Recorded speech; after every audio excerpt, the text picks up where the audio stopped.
pada chatbox yang ada pada Zoom, atau nanti ingin bertanya langsung bisa juga raise hand pada saat sesi kedua telah selesai. Nanti kita ada langsung tanya jawab. Mungkin itu. Nah, selama proses pemaparan mohon untuk tidak mengaktifkan video dan juga mikrofonnya ya, biar yang mempresentasikan lebih optimal. Ya, kepada Mbak Benaya untuk sesi 1 saya persilahkan.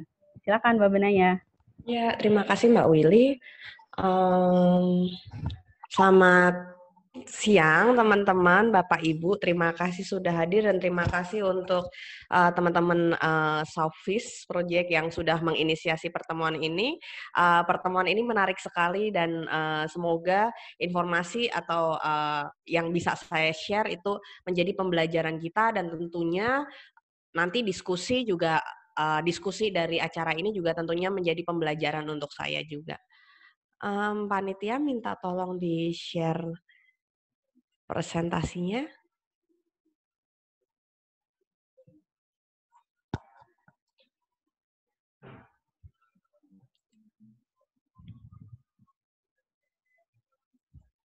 Ya, halo Bang Romi. Ada chat jadi kayak radio. Ya, selamat siang Bang Romi ada di Aceh, Samantha yang ada di Jakarta. Ada beberapa nih peserta yang saya kenal. Oke, kita mulai saja. Jadi menarik topik yang diberikan oleh teman-teman panitia siang ini tentang bagaimana tren konservasi pari di Indonesia. Kalau biasanya orang lebih familiar tentang bagaimana konservasi hiu, saya dikasih PR bagaimana tren konservasi pari dan ini mungkin ini yang jarang kita dengar. Tentunya saya Benaya Simeon dan saya bekerja di Wildlife Conservation Society yang didukung salah satunya oleh Shark Conservation Funds dan tim support saya ada juga dari Rekam Jejak Nusantara dan FRCI atau Fisheries Research Center of Indonesia. Next please. Apa yang saya pikirkan pertama kali atau kita kenal tentang pari selama ini. Jadi kalau karena saya orang Pantura ya, jadi saya kalau ngomong tentang pari itu saya mikirnya adalah makanan, panggang pari. Jadi ketika itu dihadapkan dengan makanan, kalau kita Google pari paling mudah adalah itu adalah satu bahan makanan kita. Tetapi di sini cukup menantang di mana saya harus ngomong konservasi tentang bahan makanan yang dimakan oleh keluarga saya secara turun temurun atau bahkan keluarga kita secara turun temurun. Seperti halnya hiu, pari mungkin lebih familiar kita makan sehari-hari untuk masyarakat Indonesia. Next, please. Tetapi di sisi lain sebenarnya berdasarkan berdasarkan terminologi FAO, hiu itu adalah istilah yang luas yang sebetulnya itu adalah untuk semua ikan-ikan kelas Chondrichthyes atau bertulang rawan yang terdiri dari hiu, pari, sharks atau yang kita udah translatekan menjadi hiu, skate dan race atau yang kita dalam bahasa Indonesia itu ketahui sebagai pari dan chimaira atau hiu hantu. Jadi berdasarkan terminologi FAO, semua ikan bertulang rawan termasuk hiu dan termasuk pari dan termasuk hiu hantu itu adalah hiu. Karena karakter mereka sebetulnya cukup mirip. Dan disitulah cukup menantang sebenarnya kita juga harus paham kalau pari sama hiu itu bersaudara. Jadi pari dan hiu itu kekerabatannya cukup dekat sehingga itu juga perlu kita pikirkan. Jadi selama ini kalau yang di banyak campaigns yang kita harus melindungi populasi hiu, menyehatkan populasi hiu, tetapi sebenarnya secara umum berdasarkan terminologi FAO, hiu itu termasuk juga pari dan hiu hantu. Skates ray yang dalam bahasa Indonesia kita translate sebagai pari dan chimairas atau hiu hantu. Next please.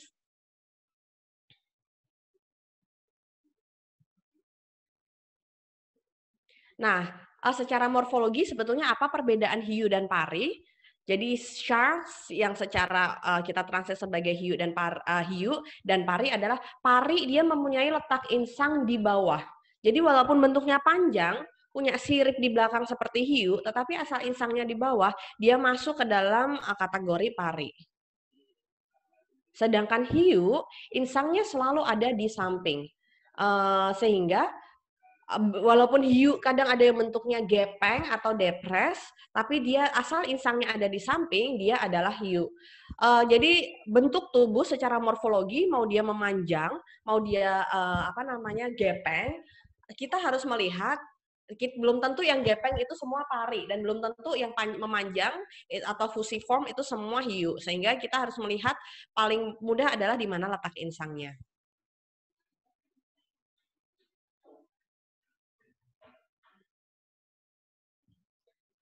Nah, ini adalah pohon taksonomi untuk hiu dan pari atau Chondrichthyes atau dalam terminologi FAO adalah hiu. Sebagai ikan bertulang rawan, dia terbagi menjadi dua, yaitu Elasmobranchi dan Holocepali. Holocepali hampir semua turunan anak cucunya atau turunan-turunan taksonominya itu sudah punah. Yang merah ini sudah punah, kecuali Chimaera atau hiu hantu yang masih ada. Termasuk masih kita bisa temukan di beberapa di Indonesia. Sedangkan Elasmobranchi itu yang tersisa hanya tinggal Euselaci, di mana yang tulisan biru adalah pari dan tulisan hitam adalah ordo atau kelompok hiu. Jadi hiu dan pari sebetulnya dia secara taksonomi dia itu cukup dekat. Next please. Terus kenapa hiu dan pari? Jadi nggak hanya hiu saja. Kenapa pari? Karena mereka secara taksonomi dan secara sifat itu mirip. Jumlah anakannya sedikit. Baik hiu maupun pari, mereka punya jumlah anakan yang sedikit. Mereka berkembang biak, ada yang melahirkan, ada yang bertelur dan melahirkan, ada yang bertelur saja. Tetapi jumlah anakannya ada yang cuman dalam beberapa puluh tahun dia cuman bisa menghasilkan satu anakan, ada yang 7 tahun dia bisa menghasilkan hanya 2 anakan, sehingga jumlah anakan sedikit ini juga mempengaruhi rekrutmennya atau jumlah penambahan populasinya di alam. Next. Terus sesudah itu hiu dan pari juga dia kawin atau berkembang biak atau mating di usia yang cukup tua. Ada minimal paling nggak 4 tahun dia baru bisa berkembang biak. Bahkan ada beberapa jenis hiu yang sampai 30 tahun dia baru bisa mating atau kawin. Tetapi itu adalah penelitian untuk hiu. Pertanyaannya pari bagaimana? Di sisi lain, informasi tentang pari itu belum banyak diketahui. Usia berapa dia kawin, lalu usia berapa dia matang kelamin, lalu siklusnya per berapa lama dia bisa berkembang biak lagi. Informasi tersebut belum banyak diketahui. Next.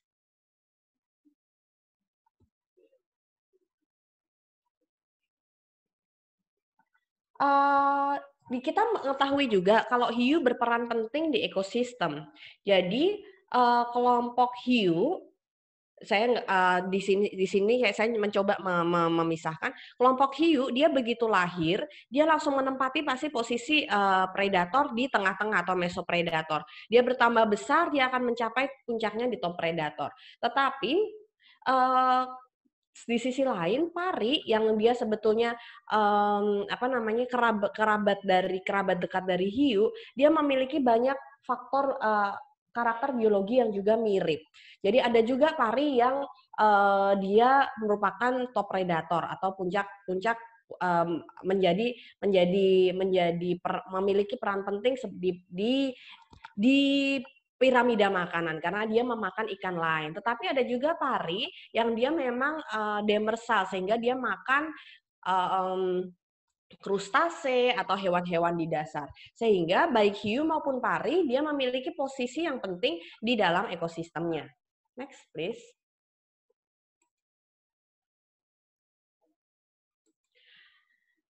Nah, kalau berdasarkan IUCN, IUCN itu apa sih sebetulnya?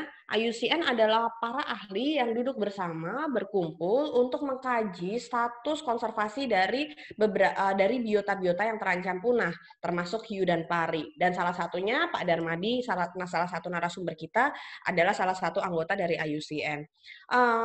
31% dari spesies hiu dan pari di dunia itu terancam punah. Sedangkan 70 sisa sekitar 70%, 69% sisanya bisa jadi juga akan terancam ketika aktivitas penangkapan ikan, kerusakan habitat dan lain-lain itu terus terjadi. Next please. Jadi gimana sih kita ceritanya kenapa pari dan hiu yang sebetulnya karakter biologinya khas, tetapi kita taunya pari adalah lauk gitu. Itu bagaimana? Nah, berdasarkan riset yang dilakukan oleh WCSI Indonesia, sebelum tahun 1940-an diperkirakan perikanan hiu dan pari itu sudah ada. Hiu dan pari sudah dimanfaatkan. Tetapi karena kita adalah masyarakat yang lisan, jadi tidak ada bukti tertulis kalau masyarakat Indonesia sudah memanfaatkan ini sebelum 1940-an. Tetapi berdasarkan usia hidup orang-orang, jadi kita wawancara nenek kakek yang paling tua di beberapa lokasi, ternyata mereka mengatakan bahwa mereka dari kecil, sekitar tahun 1940-an, mereka sudah makan hiu dan pari. Tetapi tahun 1970-an ketika itu sudah menjadi makanan harian biasa, salah satu komoditas perikanan, permintaan internasional untuk siripnya meningkat sehingga muncul perikanan target untuk hiu dan pari di beberapa lokasi di Indonesia.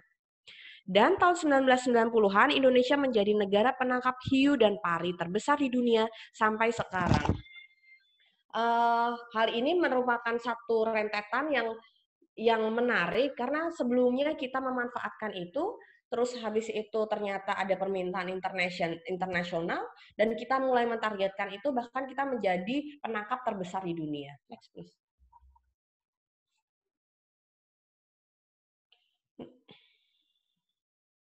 Sebelumnya. Oh, oke. Kita akan berdiskusi. Saya akan menyampaikan beberapa pengetahuan dasar tentang pari. Pertama, jumlah penelitian pari itu jauh lebih sedikit dari jumlah penelitian hiu. Bahkan buku identifikasinya itu hanya satu secara utuh. Hanya ada Race of the World dan dia baru keluar 2016. Beda dengan hiu yang ada beberapa buku kompakno dari tahun 90-an tentang hiu, tetapi kalau pari baru ada satu. Lalu sesudah itu dari produksi hiu dan pari di Indonesia yang setiap tahunnya sekitar 100.000 ton, 60% sebetulnya adalah produksi pari. Jadi sebetulnya dibandingkan produksi hiu, penangkapan pari kita lebih besar, tetapi itu belum menjadi satu highlight yang perlu diperhatikan bersama, karena orang selama ini hanya hiu. Tetapi di sisi lain kita lupa kalau ada pari yang sebetulnya penangkapannya lebih besar dibandingkan penangkapan hiu. Next please.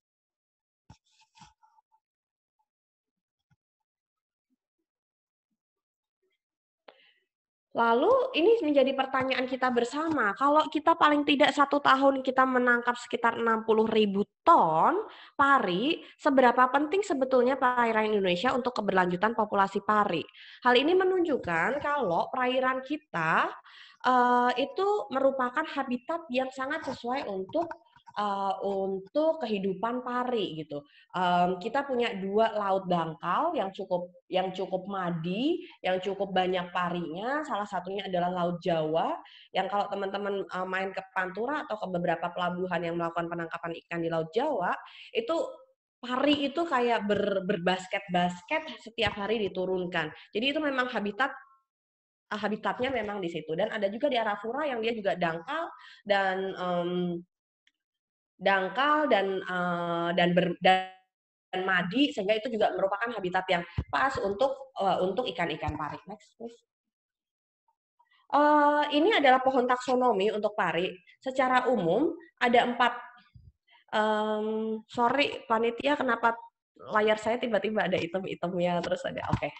Secara garis besar ada 4 ordo, yaitu Rhinopristiformes, bentuknya dia seperti hiu.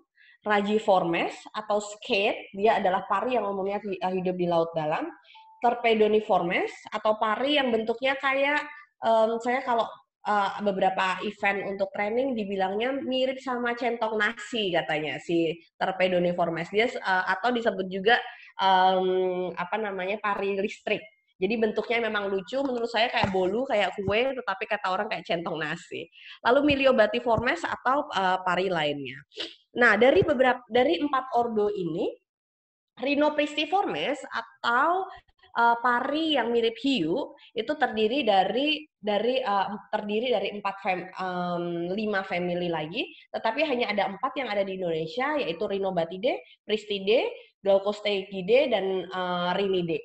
Pristidae, Rhinobatidae, Glaucostegidae, dan Rhinidae. Sedangkan Pristidae, Glaucostegidae, dan Rhinidae mereka mempunyai kerentanan yang sangat tinggi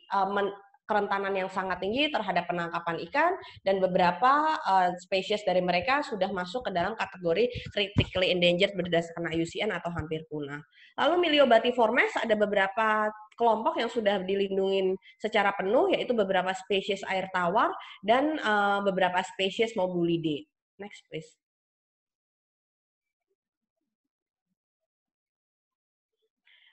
Ini adalah beberapa bentuk dari pari, bentuknya lucu-lucu. Next. Ya, ini adalah skate atau hiu laut dalam. Lalu ini Rhinopristiformes atau pari yang mirip hiu. Next. Dan ini adalah ini adalah tadi pari yang mirip centong nasi atau mirip bolu. Dia adalah pari listrik yang biasanya juga ada di perairan madi atau berlumpur. Next. Oke, lalu karena PR-nya adalah tren konservasi untuk pari, sebetulnya ada spesies pari apa saja yang menjadi prioritas untuk konservasi? Next. Oke, ada sebetulnya kalau tadi ada Myliobatiformes, ada juga yang Rhinopristiformes. Jadi kalau Myliobatiformes beberapa jenisnya sudah dilindungi secara penuh, yaitu 2 jenis pari manta dan beberapa pari mobula sudah dilarang ekspor. Tetapi ada PR yaitu Rhinopristiformes, yaitu pari yang mirip hiu, di mana salah satunya adalah sawfish di sini. Next. Oke, ini adalah kelompok Rhinopristiformes, ada 4 family tadi kayak Rhinidae atau wedgefish atau pari kekeh. Dari 10 spesies yang ada di dunia, kemungkinan 6 ada di Indonesia. Well, bisa dilihat betapa pentingnya perairan Indonesia untuk habitat pari. Lalu ada Rhinobatidae atau guitarfish. Dari 30 spesies valid di dunia, baru 4 spesies yang ditemukan di perairan Indonesia, tetapi bisa ditemukan lebih. Karena belum banyak riset tentang pari ini belum banyak. Lalu sesudah itu ada Pristidae, dari 5 yang valid di dunia, 4 spesies ditemukan di perairan Indonesia, dan ada Glaucostegidae, dari 6 spesies di dunia, 2 spesies ditemukan di perairan Indonesia. Next. Ini adalah sawfish atau pristis-pristis yang ditemukan di Padang beberapa tahun lalu, bisa dilihat dinosaurus seperti ini masih ada di perairan kita. Sehingga sebenarnya perairan kita itu cukup comfort, cukup nyaman untuk jenis-jenis pari, termasuk lihat sendiri nih, yang kayak begini sebetulnya udah nggak kepikiran kan di otak kita kalau yang kayak begini tuh masih ada di dunia, tetapi ini masih ada dan ini ada di perairan Indonesia. Tapi sayangnya waktu itu orang-orang nggak tahu kalau itu adalah pari dilindungi, ya budaya masyarakat kita begitu dapat ikan yang besar, mereka senang selfie-selfie, dipotong, terus dagingnya dibagi-bagi. Ya itu sayang banget, tetapi dengan diskusi-diskusi seperti ini paling tidak kita bisa meningkatkan pengetahuan kita kalau bahkan kita bisa memberitahu teman-teman kita kalau sebetulnya jenis pari ini sudah masuk ke dalam perlindungan penuh. Next please.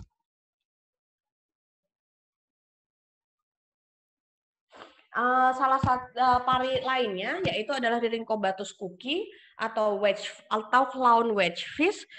Dia terakhir ditemukan itu tahun 1996-an, dipikir sudah punah oleh beberapa ahli, tetapi tahun lalu dia ditemukan di Singapura berdasarkan ikan-ikan lain dari Indonesia, dan ternyata dia masih ada. Sehingga ini menarik sekali, judul papernya adalah Not Yet Extinct, belum punah. Dan ini ada di Indonesia. Rhynchobatus cookie is found after being unseen for over 20 years. Jadi sesudah nggak kelihatan 20 tahun, ternyata dia ada, dan dia dianggap sebagai ikan lain, dan diekspor ke Singapura dalam bentuk mati, dan kayak teman-teman di sana, Naomi dan teman-teman di sana, lah kok ada ini, dipikirnya sudah punah, tapi ternyata ini masih ada. Next. Ini ada Glaucostegus twin atau giant guitarfish, yang salah satu kelompok Rhinopriciformes atau hiu yang mirip pari yang mirip hiu tadi. Yang menarik sebetulnya adalah ini di hidungnya itu muncul dia berbentuk bulbus seperti bolham seperti itu, dan itu cukup berbeda dengan pari-pari lainnya, dan dia giant guitarfish di mana besarnya bisa lebih dari 2,5 meter panjangnya dari ujung bulbus sampai ujung ekor. Tapi di sisi lain dia juga sudah masuk ke critically endangered, dan dia berdasarkan IUCN dan berdasarkan CITES dia juga sudah masuk kategori Appendix 2 di mana perdagangan internasionalnya harus dibatasi. Tapi di sisi lain dia masih sama seperti di masyarakat kita, dia masih sama seperti ikan pari lainnya. Dia dianggap masih sama seperti ikan lainnya, dianggap masih sama seperti ya ikan teri, ikan tongkol, ikan kakap, dianggap sama aja, dan dia tetap ditangkap dan dimanfaatkan. Next.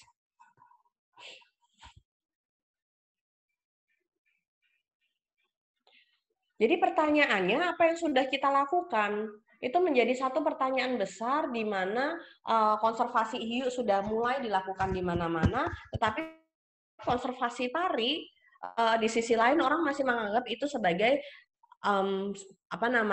komoditas perikanan yang sama seperti ikan lain. Itu orang masih menganggap itu sebagai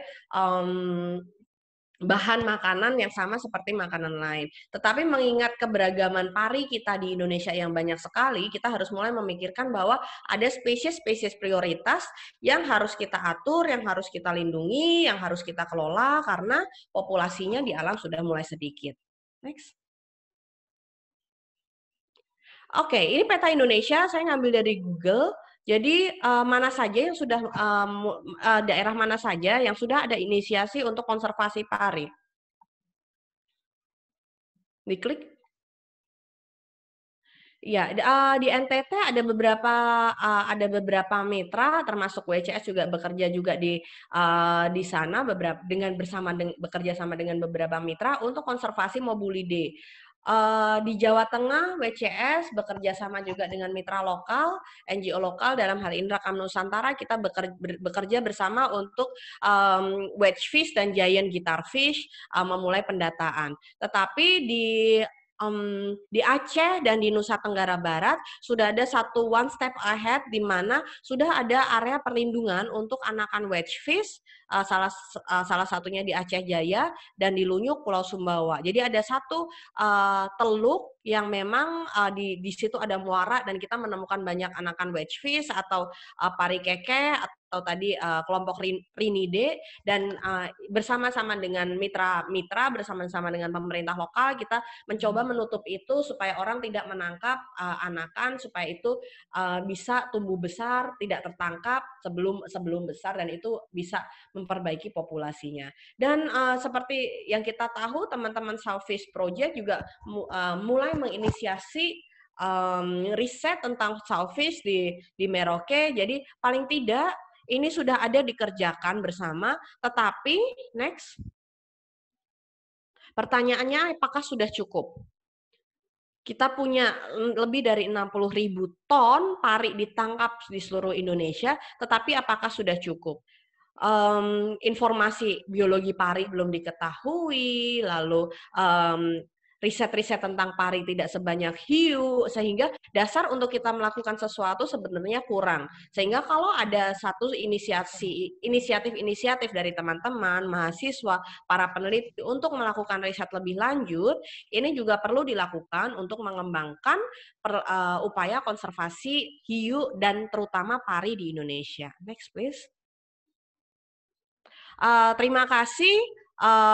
Selama bekerja selama ini tentunya saya dibantu oleh teman-teman Bapak Ibu dari Kementerian Kelautan Perikanan, Pusat Penelitian Oseanografi LIPI, Pak Fahmi, Mbak Selvia, teman saya Rima Jabado, dan Pak Darmadi tentunya yang selalu membantu. Next. Dan ini beberapa foto dari teman-teman di lapangan, dari kami untuk konservasi hiu di Indonesia. Tapi kayaknya ini foto Bang Romi, saya belum nemu nih. Semalam saya nyari, jadi ada beberapa teman yang melakukan riset, perlindungan untuk pari di Indonesia. Ini muka-mukanya. Jadi untuk teman-teman yang masih pengen melakukan sesuatu untuk pari di Indonesia, semangat, teman-teman nggak sendirian, sebenarnya banyak yang sudah mulai melakukan itu, dan saya dari WCS bekerja sama dengan Rekam Nusantara dan FRCI, dan kita mulai melakukan inisiasi pendataan yang dilakukan oleh komunitas lokal, salah satunya oleh Latun di Bengkulu. Jadi teman-teman kalau mau bersedia mau mendata mendata hiu dan pari secara apa ya sekarang namanya tuh kayak citizen science. Oh kami punya teman-teman yang mau voluntary mendata pari atau hiu dan pari. Kami punya beberapa metodologi yang mungkin mudah pakai HP dan segala macam, dan itu nanti informasinya bisa kita share, dan kami juga memberikan apa namanya ya mensupport beberapa metodologi, lalu caranya gimana, identifikasi, sehingga konservasi hiu dan pari ini harus dikeroyok bareng-bareng, karena ya kita telat beberapa puluh tahun dibandingkan konservasi lainnya, dan kita adalah penangkap hiu dan pari terbesar di dunia. Ini adalah PR kita bersama untuk mendapatkan populasi hiu dan pari yang sehat dan masyarakat nelayan kita yang tetap sejahtera. Oke, terima kasih. Saya kembalikan kepada moderator. Ya, terima kasih Mbak Benaya untuk presentasinya. Sangat banyak banget informasi yang belum kita tahu nih tentang perkembangan pari, karena mungkin kebanyakan orang tuh lebih fokus ke hiu. Nah, mungkin untuk sesi kedua kita akan lebih tahu nih, Pak Darmadi salah satu penggiat yang telah telah berkontribusi terhadap konservasi pari, khususnya tentang pari gergaji di Indonesia. Untuk sesi kedua kepada Pak Darmadi, saya persilahkan. Silakan Pak. Ya, halo, dengar suara saya? Halo? Ya. Dengar? Ya, dengar Pak. Ya, ya, terdengar Pak. Oke. Tolong tampilkan ya presentasi saya. Oh ya, sebelumnya terima kasih untuk panitia, dan saya kira ini menarik sekali.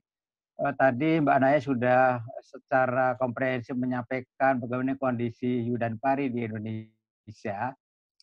Nah, saya mencoba fokus ke satu kelompok pari saja ya, pari gergaji. Nah, pertanyaan yang menggelitik buat saya, perlukah ini dikonservasi ya, terutama untuk pari gergaji? Jawabannya adalah perlu. Meskipun pada tahun 1999 itu sudah dilakukan perlindungan perlu dari KKP, dari KLHK ya. KLHK mengeluarkan peraturan bahwa spesies ini sudah perlindungan penuh. Namun sejauh ini perlu diketahui bahwa boleh dikatakan hanya pernah satu kali penelitian saja di tahun 2012 ya. Itu pun tidak hanya menemukan rostrum yang ada di museum. Nah, belakangan kita sudah ada pendonor dari luar, dan itu memberi kesempatan kepada kita untuk melakukan kegiatan penelitian yang lebih lanjut. Menurut saya ini penting. Jadi sebelum ke sana, jadi saya mencoba menyampaikan outline ya. Bagaimana pertama ini mengenal pari gergaji ya. Secara umum memang mungkin sebagian sudah mengetahui bahwa itu pari gergaji, atau ada yang juga menyebut hiu gergaji. Nah, berapa jenisnya di Indonesia? Nah, tadi sepintas sudah disampaikan oleh Mbak Naya. Kemudian biologi dan habitatnya itu di perairan mana saja pari gergaji itu hidup. Dan saya pikir perlu juga kita mengetahui pengenalan produk ya, terutama untuk rostrum dan fin. Jadi ada beberapa karakteristik khusus ya untuk produk ini dan kita perlu tahu karena memang ada beberapa kasus yang sudah terjadi di Indonesia dan ini terjadi illegal trading. Karena itu perlu kita mengetahui ciri-ciri spesifik dari produk itu. Yang kedua terkait dengan kondisi pari gergaji secara global dan nasional itu seperti apa. Nanti kita lihat. Dan yang ketiga tentunya status dan upaya konservasi. Nah ini menjadi PR kita juga. Dan yang terakhir, nah itu jawabannya yang terakhir, apa sih tantangan dan peluang konservasi? Nah nanti barangkali ini menjadi diskusi yang menarik menurut saya. Ada beberapa poin nanti yang akan kami sampaikan. Lanjut.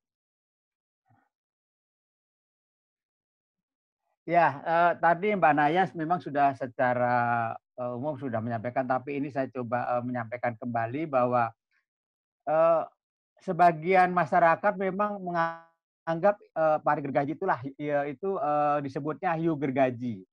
Tapi secara saintifik yang benar adalah pari. Kenapa disebut pari?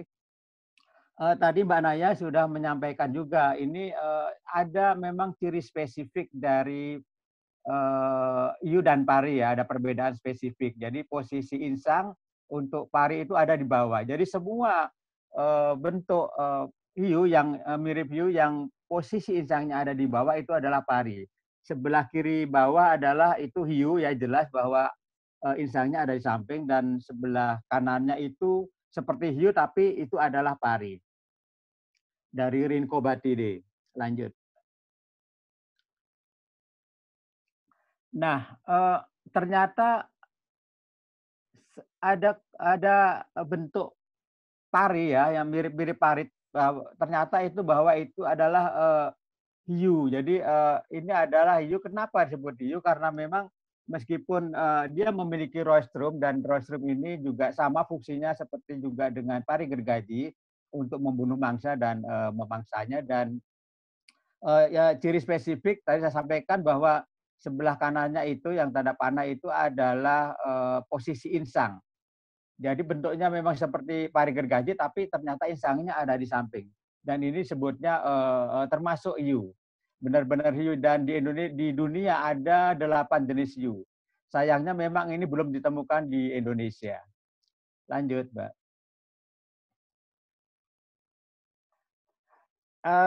Ada berapa jenis sih pari di pari gergaji di Indonesia. Jadi sebelumnya pada tahun 2005 itu Kompakjo mengidentifikasi ada 7 jenis pari gergaji. Ternyata 3 jenis pari gergaji itu masuk kelompok satu gen ya, satu yang disebut juga Priscis, sehingga disebut hanya ada 5 jenis ya, 5 jenis. Dan Priscis pectinata itu yang kita tidak ditemukan di Indonesia. Jadi ada 4 spesies yang ditemukan di Indonesia yang masih ditemukan, yaitu Anoxipriscis cuspidata, Priscis clavata, Priscis gistron, dan Priscis. Nah tadi Mbak Naya sudah menyampaikan ternyata memang Priscis ini yang tadinya dianggap punah itu ternyata masih ada. Nah pernyataan punah itu memang menurut para ahli itu kalau satu spesies itu tidak muncul di dalam begitu lama ya, sampai 100 tahun, bahkan ada seorang pakar yang menyebutkan sampai 150 tahun benar-benar satu spesies itu tidak muncul, itu baru dinyatakan punah.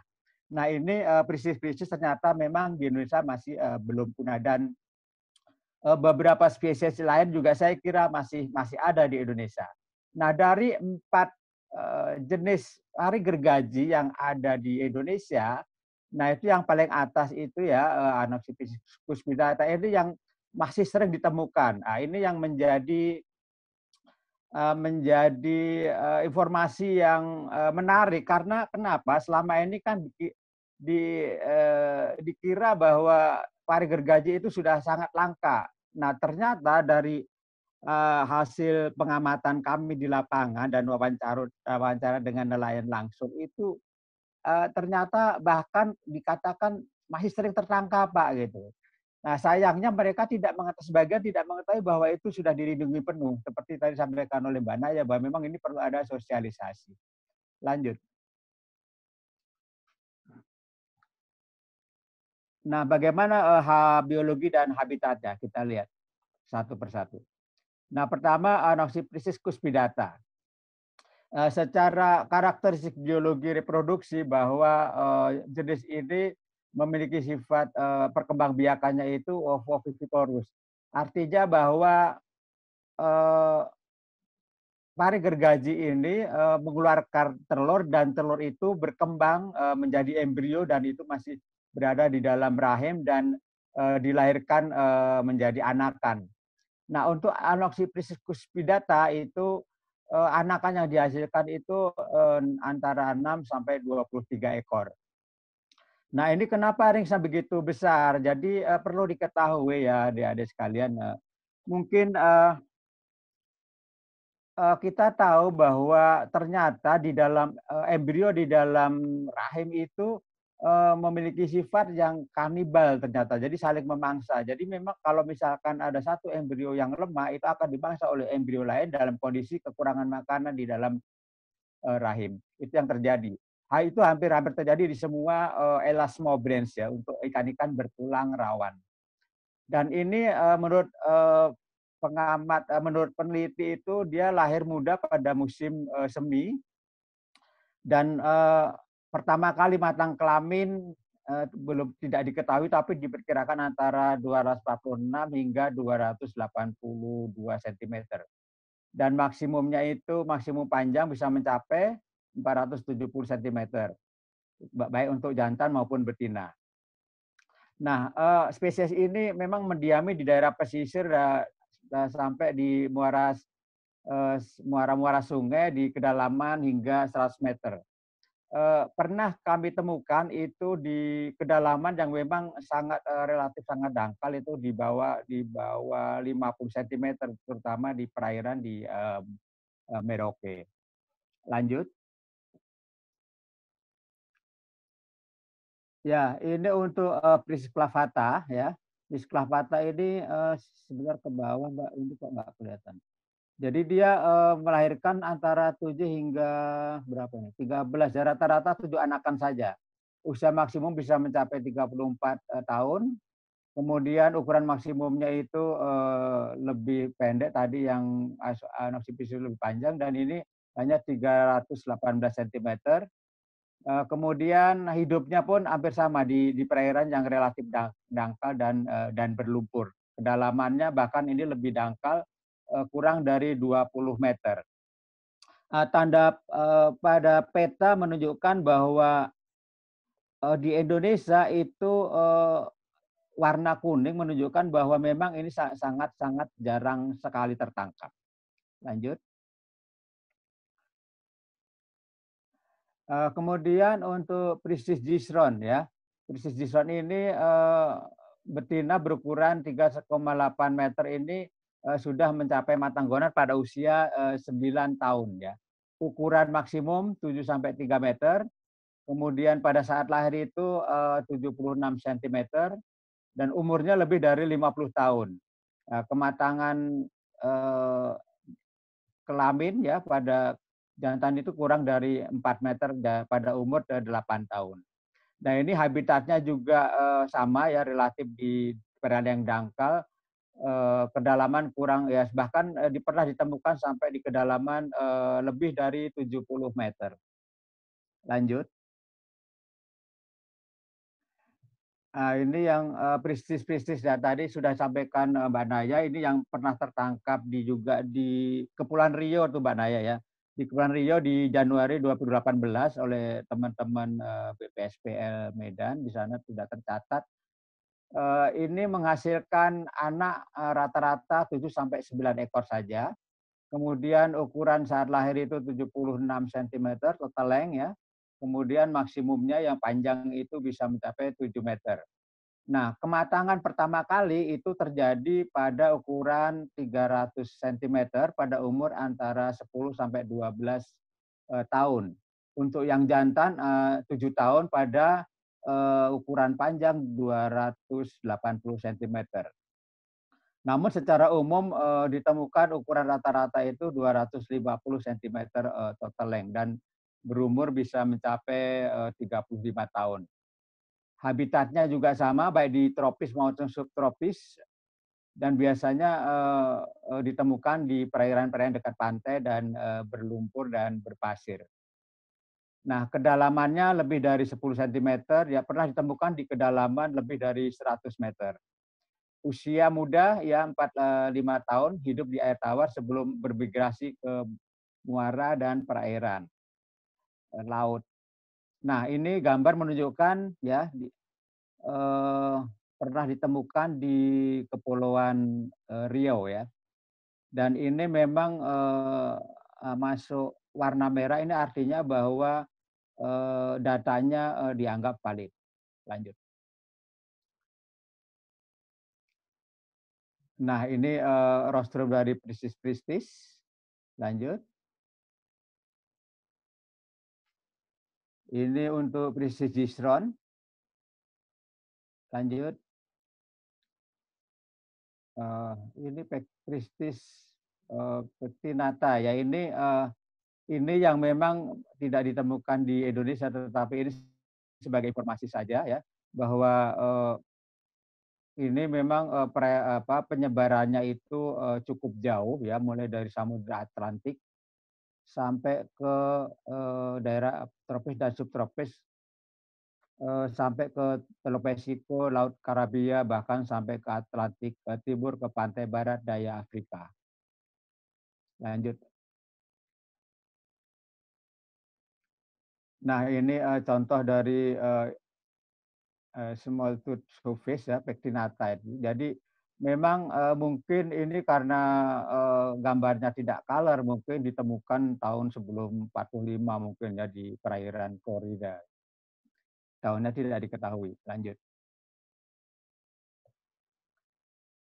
Nah, ini saya mencoba membuat pedoman ya untuk produk ya, terutama bagaimana membedakan rostrum ya antara satu dengan yang lainnya. Ini ada beberapa perbedaan spesifik ya, misalnya untuk Anoxis cuspidata dengan Pristis gisron itu memiliki ekor, dia tidak bercabang ya. Kalau yang cuspidata bercabang, yang Anoxis gisron tidak bercabang.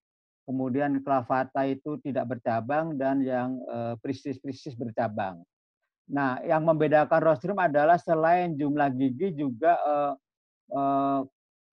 keadaan celah gigi ya. Ada yang tidak rata, kemudian ada yang relatif rata.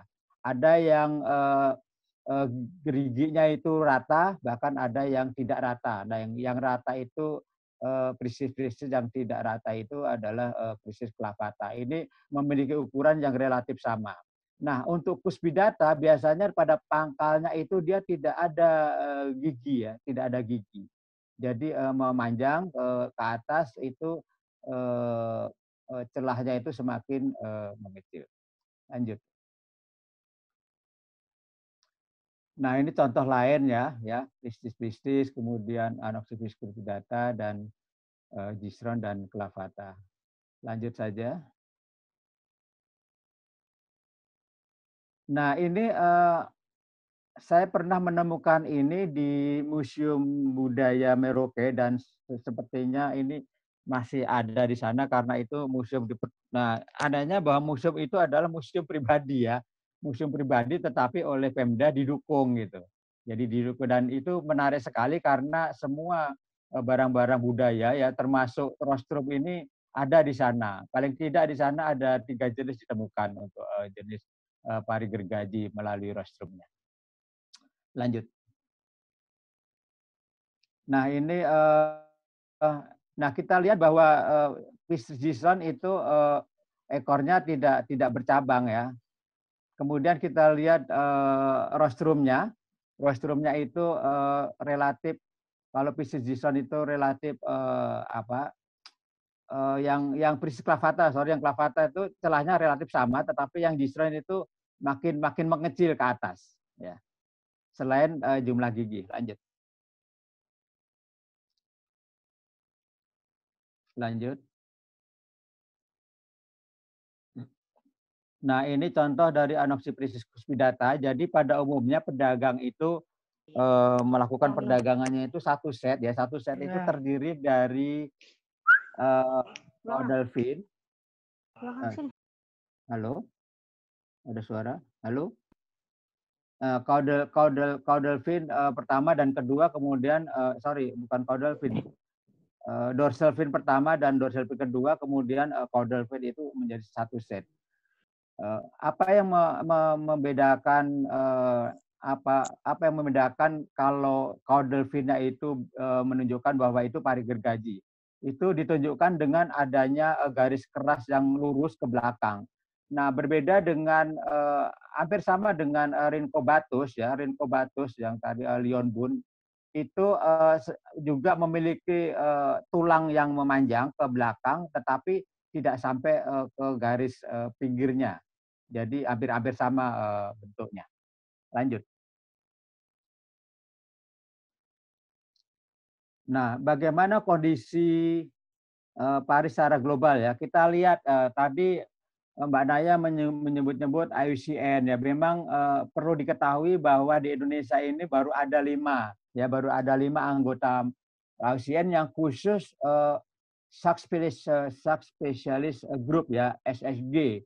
Jadi itu yang pada periode-periode tertentu memang kami diundang untuk mengkaji beberapa spesies yang memang dianggap harus dilakukan pengkajian untuk status konservasinya. Nah, IUCN ini adalah lembaga internasional yang sangat dipercaya dan secara objektif dan komprehensif, ya, melakukan evaluasi konservasi spesies, ya. Nah, individu spesies ini berdasarkan kategori kriteria IUCN, ya, ada risiko kepunahannya di sana dengan tujuan menyoroti spesies-spesies yang menghadapi peningkatan risiko kepunahan baik secara global, ya, mulai dari terancam, sangat terancam, ya, punah, terancam punah, dan atau rentan. Nah, tahun 2018 itu sudah dikaji sebanyak 1.308. Kemudian meningkat menjadi 1.901 spesies, itu memerlukan waktu sekitar 20 tahun. Nah, baru-baru ini, ya, di masa pandemik beberapa waktu lalu, mulai bulan Februari, ya, kami melakukan kajian sebanyak 130 spesies, ya, tapi itu untuk semua, ya, Elasmobrens, ya, baik shark, race, skate, ya. Nah, di water ini termasuk yang ada di kita yang tentu perlu kita lindungi itu walking shark, ya. Walking shark itu semua jenis walking shark itu ternyata juga masuk dalam kajian, termasuk beberapa spesies hiu-hiu karang. Ya, kita tahu bahwa memang ada beberapa spesies hiu karang yang target hidup itu juga harus perlu kita waspadai, dan paling tidak kita harus mendata bagaimana trennya nanti ke depan. Lanjut. Ya, ini secara umum, ya, ada di mana saja sih secara global pari gergaji itu? Memang ada sekitar 78 negara, ya, yang sudah dilakukan pengamatan, ya, dan itu ternyata memang secara umum dalam kondisi memang critical endanger, ya, artinya memang ada yang 5 tahun terakhir baru ditangkap, ada yang baru hanya ditemukan sangat jarang, gitu. Dan Indonesia baru-baru ini juga ditemukan selain memang di Kepulauan Riau yang untuk prinsip-prinsip ada beberapa spesies, ya, terutama juga ditemukan di Papua Barat, ya, Papua Barat, kemudian di Sulawesi, bahkan hasil wawancara kami langsung dengan nelayan itu pernah juga ditemukan di Kepulauan Madura. Jadi itu memang informasi penting dan saya kira ini menjadi tantangan kita ke depan bagaimana kita melakukan pendataan secara serius untuk pari gergaji. Lanjut. Nah, saya ingin menyampaikan ini kenapa ini adalah data nasional yang ada di Direktorat Jenderal Perikanan Tangkap. Saya hanya memberikan gambaran saja bahwa sejak tahun 2008 sampai 2016 ini tercatat showfish ya di dalam statistik. Nah ini menurut saya ini perlu kita cermati bahwa kemungkinan memang ini ada misidentifikasi. Jadi memang ada beberapa daerah yang menyebut bahwa menyebut pari kikir ya. Pari kikir itu sebenarnya kikir itu bahasa Jawa itu gergaji. Nah, mungkin itu yang tercatat gitu. Karena saya mencoba memverifikasi di lapangan itu sudah sejak lama tidak ditemukan begitu. Jadi ini bahkan kalau kita lihat produksi ini begitu besar ya dalam ton itu mulai puluhan hingga ratusan ton. Jadi ini saya kira perlu kita lihat bersama nanti di lapangan ya. Lanjut. Nah, bagaimana status dan upaya konservasi? Lanjut. Ya, kita tahu bahwa sejak tahun 1999 itu semua jenis pari gergaji sudah dilindungi penuh. Dan situ pada waktu itu dilindungi pada Appendix 2 CITES dan baru tahun 2013 itu sudah masuk Appendix 2 Appendix 1 CITES ya. Jadi ini sejak tahun 9 bahkan diperbarui tahun 2018 ya oleh MNLHK ya, MNLHK nomor 20. Jadi memang ini semakin kuat ya artinya bahwa memang ini perlindungan penuh gitu langsung. Lanjut.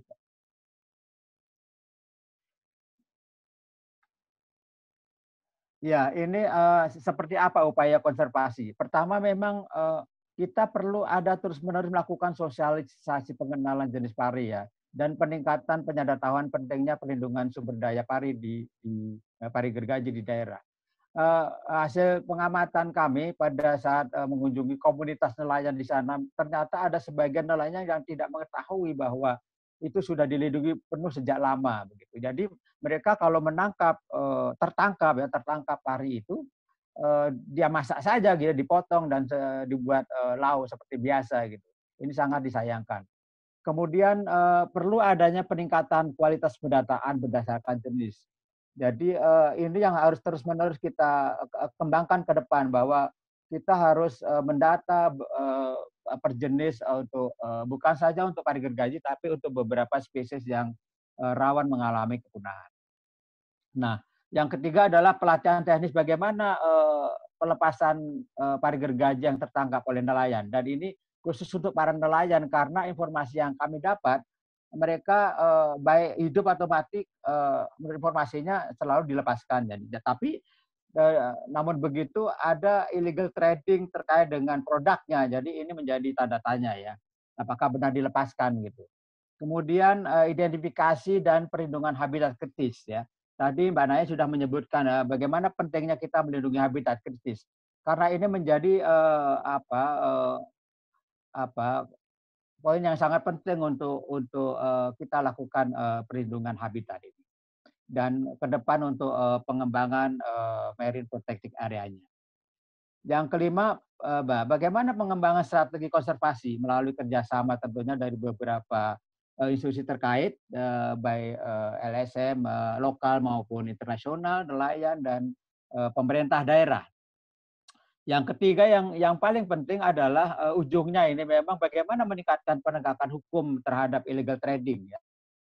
Jadi bukan saja pari gergaji ya produk pari gergaji tapi juga produk-produk yang sudah dilindungi secara penuh. Lanjut. Nah, terakhir bahwa perlu ada bagaimana tantangan dan peluangnya. Jadi menurut hemat saya paling tidak ya ada 6 dan ini nanti perlu kita kembangkan melalui diskusi ya. Kegiatan riset sangat terbatas ya. Jadi tadi Mbak Naya menyebutkan kalau hiu sudah banyak ya, tapi meskipun begitu perlu terus dikembangkan. Nah, ini pari relatif sangat sedikit, apalagi untuk riset untuk pari gergaji. Nah, ini makanya perlu ada pengembangan riset untuk pari gergaji ini terbuka peluang untuk melakukan itu, terutama untuk adik-adik mahasiswa ya dan generasi penerus. Kemudian minimnya anggaran riset ya. Jadi ini juga menjadi peluang bagaimana kita mendapatkan anggaran melalui proposal yang kita ajukan ke NGO internasional. Dan ini kan setiap tahun selalu ada tawaran. Cuma bagaimana kita menyajikan proposal itu agar bisa diterima oleh para penguji proposal di sana. Kemudian adanya IUU ya, illegal, unregulated dan unreported ya. Jadi memang di sini perlu ada peluang karena memang di lapangan menunjukkan bahwa masih terjadi adanya pemotongan dari pari gergaji yang tertangkap ya. Pari gergaji yang tertangkap itu tidak dicatat dan tidak diarahkan secara utuh dan tidak dicatat, dan ini perlu ada peningkatan penegakan hukum dan bagaimana untuk menggali data dan informasi karena di situ ada terjadi lost data di sana. Kemudian umumnya nelayan tidak terbuka memberikan informasi. Ini karena terkait dengan hukum. Nah, bagaimana untuk pada saat wawancara itu dia ada jaminan hukum. Ya, kalau yang nelayan yang sudah tahu, mereka akan enggan memberikan informasi. Padahal mereka itu selalu menemukan itu katanya pada kalau menggunakan alat tangkap jaring dasar. Dan itu memang mereka tidak menghendaki itu karena memang merusak jaring kan karena dari rostrumnya itu, tetapi itu terjadi. Nah, apalagi kalau nelayan yang mengetahui bahwa itu sudah ada peraturan itu mereka enggan memberikan laporannya gitu, memberikan informasi. Padahal informasi itu sangat berharga. Jadi bagaimana ini peluangnya itu memperoleh data dan informasi itu. Kemudian yang kelima ini yang sering tertangkap. Nah, ini jadi bukan saja kapal-kapal besar yang menggunakan jaring dasar yang nanti ada fotonya. Kemudian kapal nelayan-nelayan artisanal yang dia memasang setnet di pinggir-pinggir pantai itu mereka juga sering tertangkap ya, bukan menangkap tapi tertangkap karena memang pemasangan setnet itu di lokasi habitatnya pari gergaji sehingga mau tidak mau itu akan tertangkap. Nah, ini perlu ada bagaimana nanti teknik pelepasan dalam kondisi hidup. Nah, ini perlu ada semacam training di sana. Nah, sekaligus bagaimana memitigasi ya untuk teknologi penangkapannya, terutama untuk yang tertangkap di laut lepas itu ya. Dan ini juga penting bagaimana kita memperoleh data dan informasi.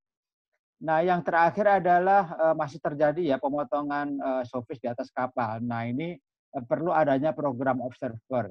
Nah, sejauh ini program observer itu baru ditujukan untuk ikan-ikan pelagis besar ya seperti tuna.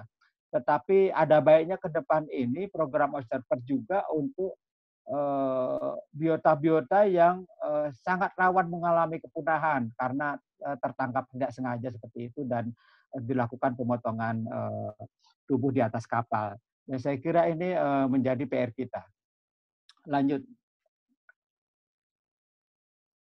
Nah, ini contoh ya. Jadi bagaimana tidak tertangkap pari gergaji dengan menggunakan jaring dasar seperti ini dengan saya kira ini ratusan meter ya, mungkin bahkan sampai ribuan gitu ya. Itu dipasang di dasar laut dan itu menjadi alat tangkap yang rawan untuk showfish ya.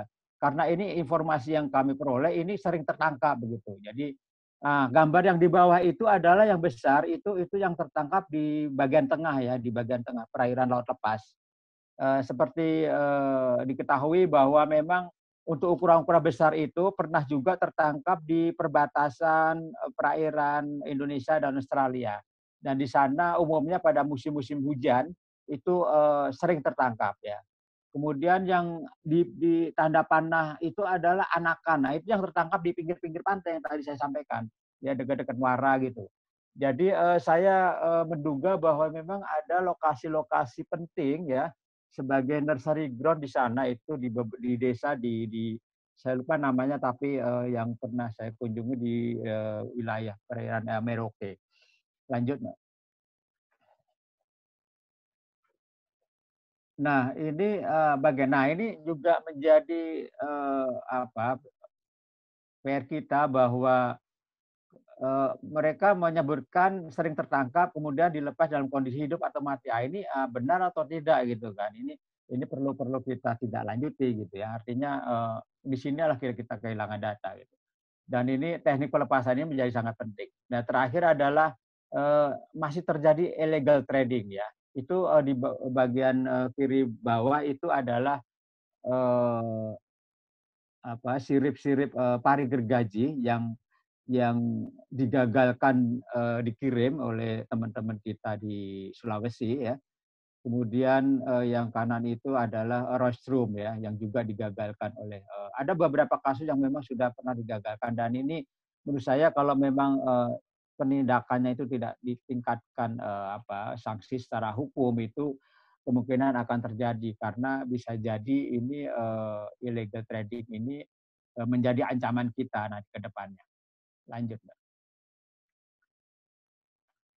Nah, ini saya mencoba ya secara sederhana. Jadi konservasi biota ya yang rawan punah itu di bawah tanggung jawab Direktorat Konservasi dan ini tentu saja tidak bekerja sendiri. Jadi ada beberapa instansi terkait yang memang harus saling mendukung. Misalnya Dinas Perikanan Provinsi, Kabupaten, kemudian nelayan ya pedagang. Misalnya nelayan dan pedagang ini juga harus memberikan informasi yang sesuai dengan kondisi di lapangan begitu.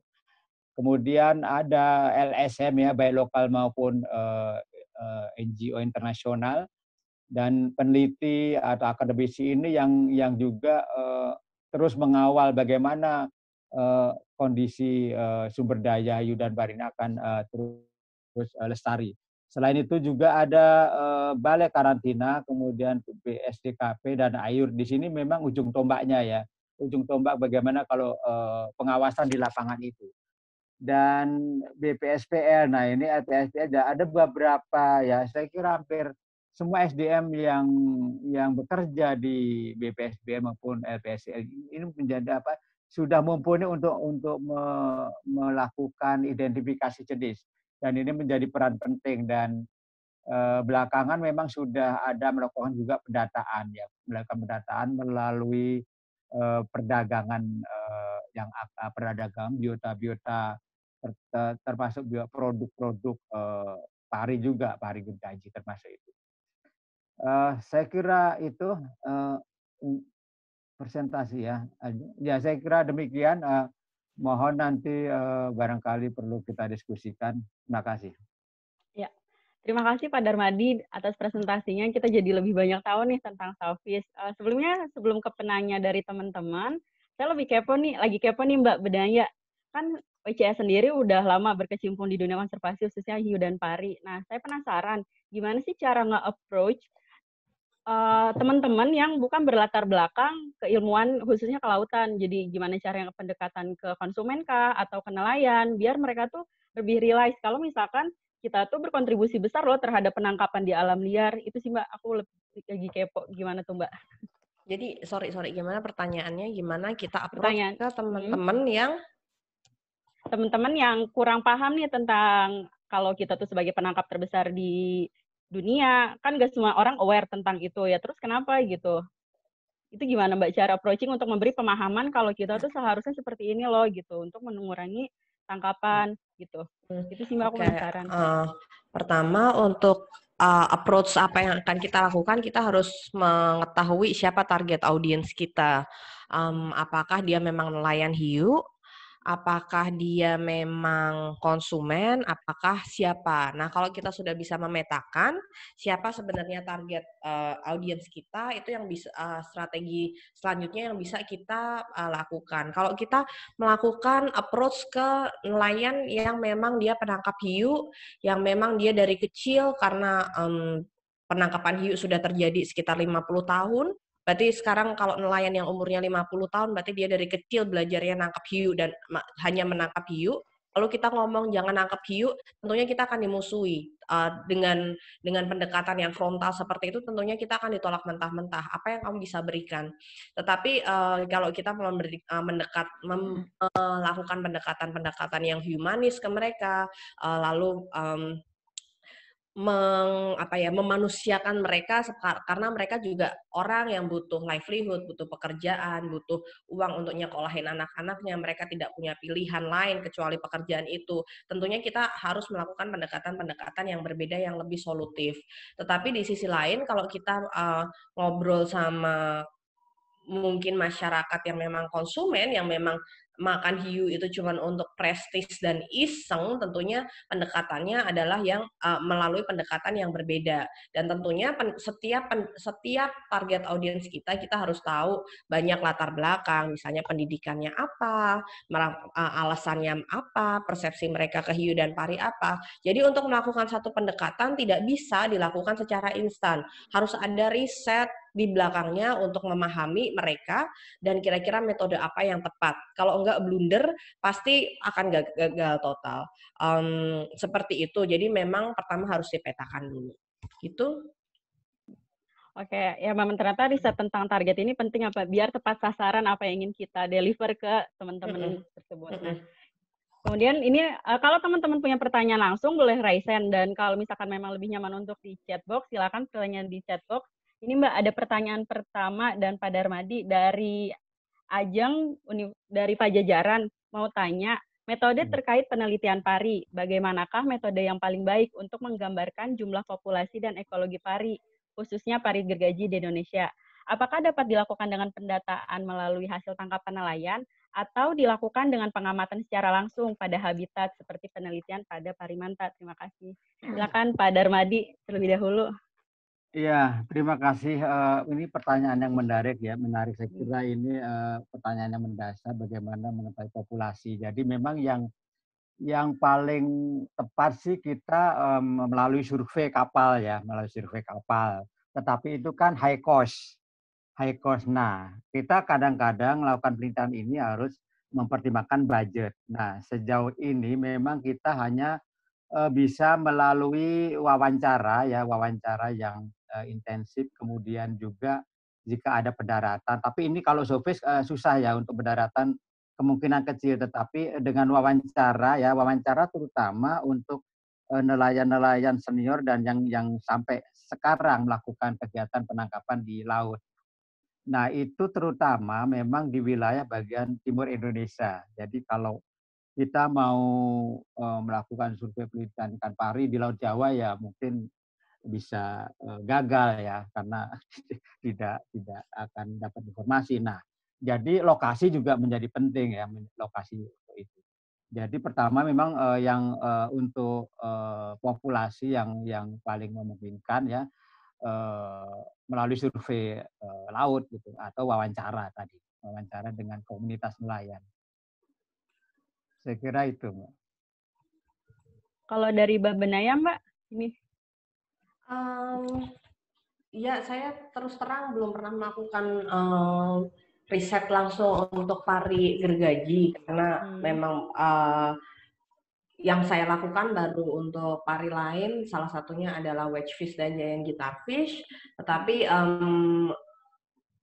betul kata Pak Darmadi, mungkin yang paling jadi yang pari gergaji itu unik karena bisa jadi nelayan sudah tahu. Jadi gini, waktu saya kuliah dulu waktu saya kuliah dulu, saya kan sering ya praktikum bareng tinggal bersama keluarga nelayan dan lain-lain.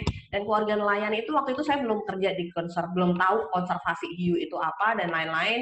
Saya beneran masih anak perikanan yang memang tinggal di nelayan dan mau belajar sesuatu dari nelayan. Yang menarik adalah nelayan itu punya statement seperti ini. Mbak, yang paling untung itu adalah nangkep hiu gergaji. Waktu itu mereka nggak tahu kalau itu pari. Dan saya juga nggak tahu, saya kan anak yesterday afternoon alias kemarin sore. Lah masa Pak, kenapa? Iya, kalau dapat hiu gergaji itu, mulutnya itu, moncongnya itu yang paling mahal, Mbak. Oh, tapi itu dilarang, Mbak. Terus saya kan bingung, ya gimana Pak, gimana? Karena itu dilarang kan dari tahun 90-an. Jadi saya curiga sebetulnya di nelayan itu mereka paham itu dilarang, tetapi karena itu punya harga, itu tetap ditangkap. Jadi akan sulit melakukan pendataan penangkapan terhadap pari gergaji kalau nelayannya tahu itu dilarang dan itu punya harga. Dan mereka tetap melakukan perdagangan ilegal untuk itu.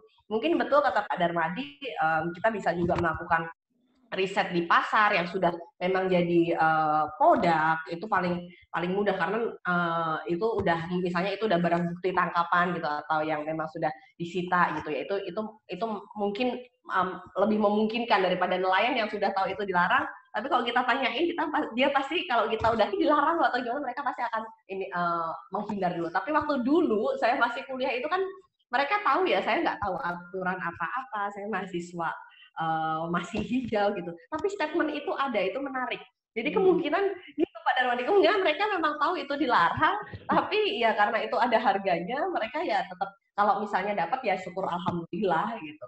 Memang wawancara, hal yang lain yang bisa dilakukan adalah wawancara. Yang menarik adalah kayak di Aceh dan NTB, kalau ngobrol-ngobrol soal pari gergaji, nelayan memang bilang, misal dulu di selatan Sumbawa itu banyak tahun 80-an, tetapi sekarang sudah habis. Atau misal di Aceh dulu ada pari gergaji, tapi sudah tsunami ya dulu masih ada mungkin 1-2, sudah tsunami dan tersapu, sisi baratnya tersapu dan sekarang sudah nggak pernah ditemukan lagi. Informasi-informasi seperti itu menarik karena ya itu salah satu approach yang bisa kita lakukan di lokasi yang memang mungkin sudah sulit ditemukan. Kayak Pak Darmadi bilang kalau saltfish nyari di Laut Jawa ya sudah nggak ada gitu, sudah sulit. Mungkin itu yang paling mudah yang bisa kita lakukan, paling mungkin untuk bisa kita lakukan. Ya, Mbak Willy saya tambahkan, jadi ada metode lain ya, ada metode lain untuk melakukan pendataan ya. Jadi melalui program enumerator maupun observer. Jadi itu juga menjadi penting ya untuk dilakukan kalau ada budget gitu, kalau ada budget. Jadi tadi kalau survei memang kan perlu high cost, tapi kalau budgetnya berkurang mungkin bisa kita tentu tenaga enumerator dan observer ini yang sudah terlatih ya. Saya kira itu. Ya, terima kasih Pak. Ini mungkin juga menarik ya Mbak Benaya, karena nelayan itu tahu harga rostrumnya mahal. Bahkan saya itu sempat ketemu juga, itu diperjualbelikan secara online bahkan Mbak. Rostrum itu memang harganya lumayan mahal. Itu di website luar negeri sih kebetulan. Padahal udah jelas dia termasuk ke dalam appendix 1. Nah, kemudian ini mungkin lanjut, ini nyambung sama pertanyaan dari teman-teman.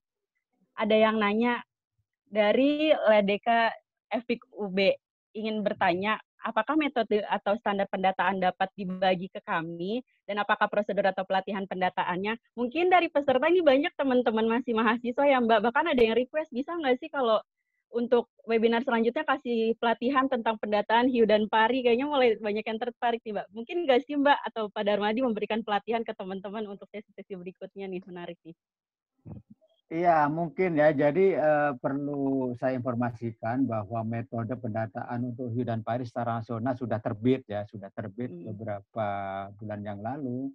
Jadi diinisiasi oleh CI dan itu saya kira sudah ada PDF-nya. Jadi itu nanti juga bisa dipelajari. Namun untuk acara-acara webinar ini saya kira juga bagus dan ini ahlinya ada di Mbak Naya ini, karena Mbak Naya ini sudah sering sekali ke lapangan, bagaimana mengukur cluster, bagaimana mengambil teknik melakukan pengambilan gambar yang baik. Nah, itu Mbak Naya sudah ahlinya.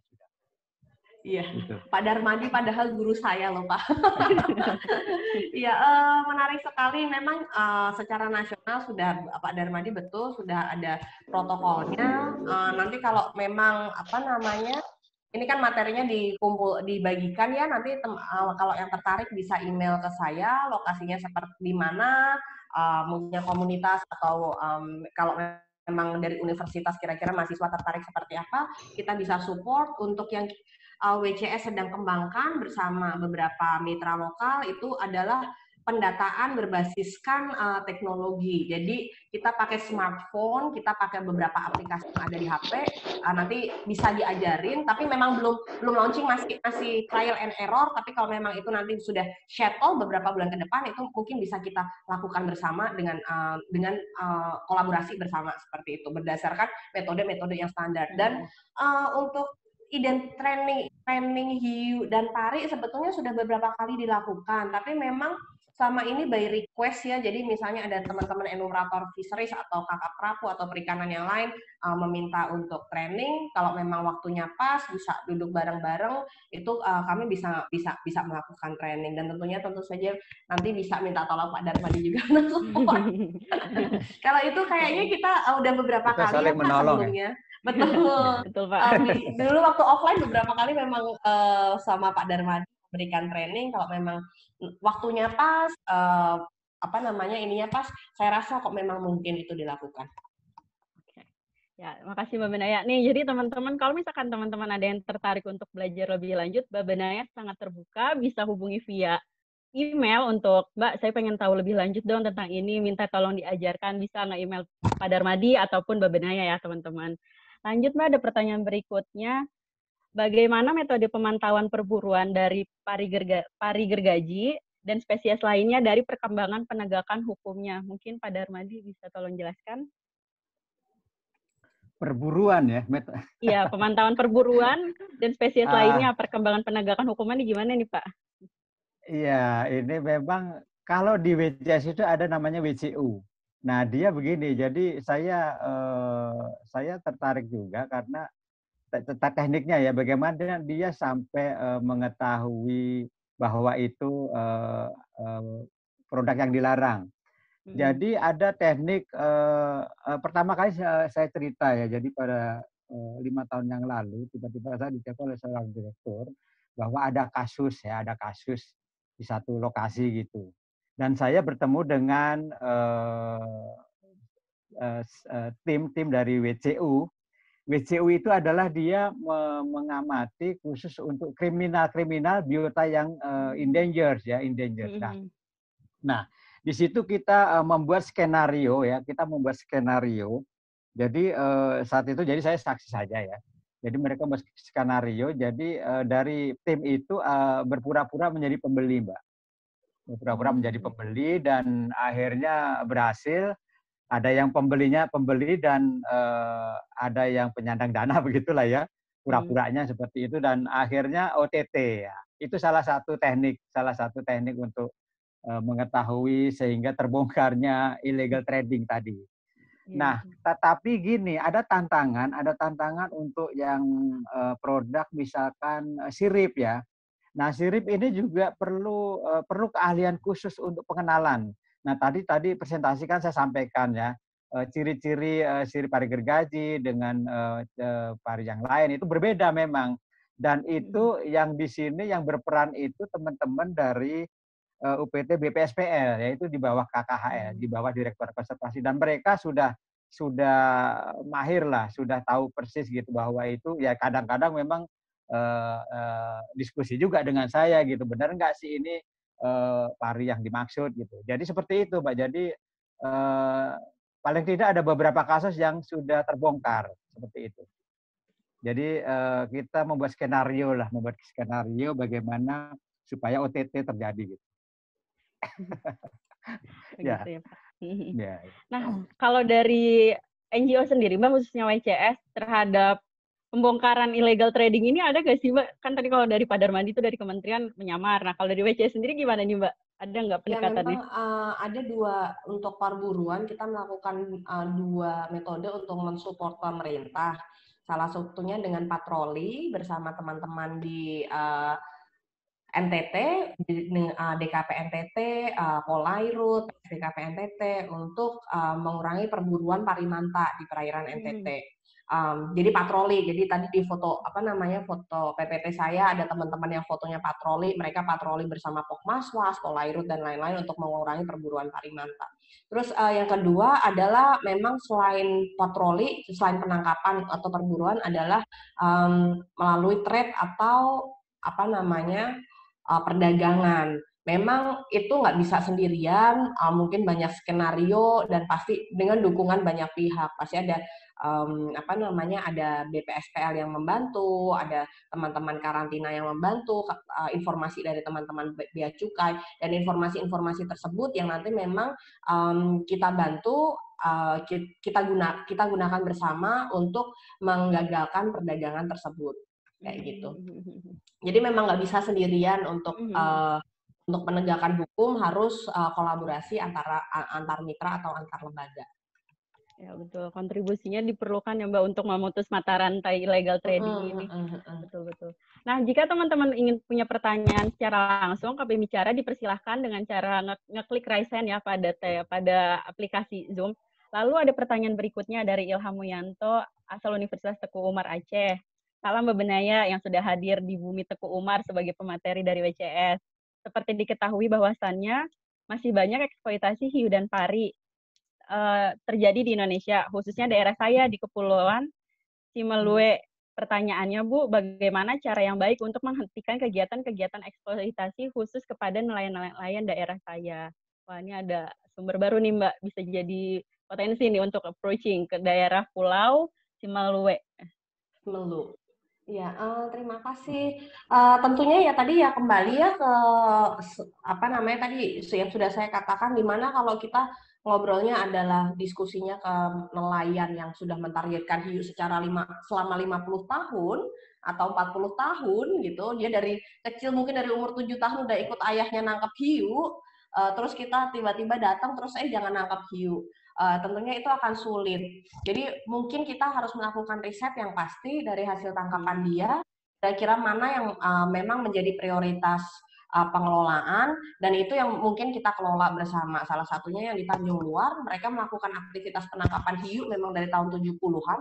Berarti mereka sudah melakukan penangkapan hiu selama 50 tahun, dan paling tidak ada 86 hiu tertangkap dan didaratkan. Tetapi memang tidak semua hiu dilindungi, sehingga ya kita diskusi bersama mencari win-win solution. Ada beberapa spesies yang dilakukan kuota tangkap, beberapa spesies yang dilakukan